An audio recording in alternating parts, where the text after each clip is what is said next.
Prior to being involved with asset risk consultants, I was a trustee for about 25 years, so that's really where my experience of the professional services world comes from. My plan this evening was just to talk about one thing, because 3 things seems a lot to squeeze into 5 minutes, and I talk too much anyway. But two small points occurred to me during the previous speakers. The first is, if you accept a speaking engagement, try to make sure you don't come after 2 really brilliant speakers, because you're on a hiding to nothing right from the start. So that's one thing. And the other is, Richard was talking about telephoning clients and a tip and telephoning client. And it reminded me of a very good tip I got years ago about having difficult telephone conversations. Is if you want to hang up on somebody, hang up while you're speaking. Nobody ever suspects you just hung up. Anyway, that's all I was going to talk about. What I was going to talk about very, very briefly is the issue of planning.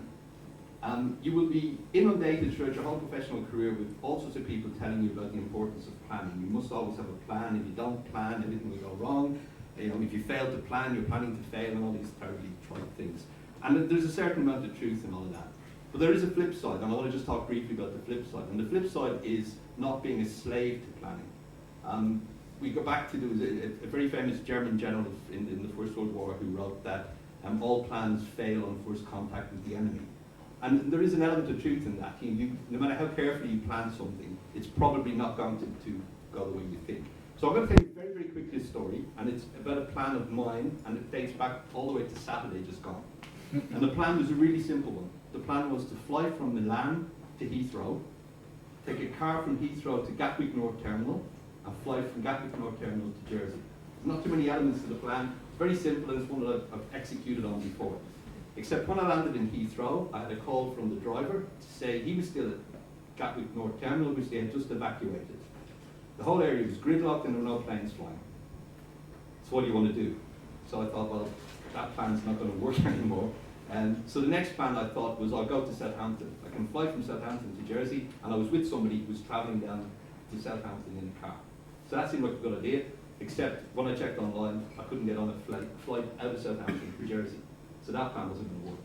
So my next plan was to go to Gatwick, in the hope that by the time I got there, everything would be resolved, but go by train, because the gridlock roads were no use at all.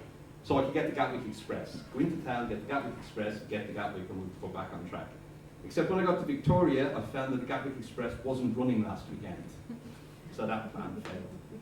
And so I found another train from Victoria, and I got to Gatwick eventually, thinking by now they'll have sorted out all the problems and my flight would be delayed, but would be okay.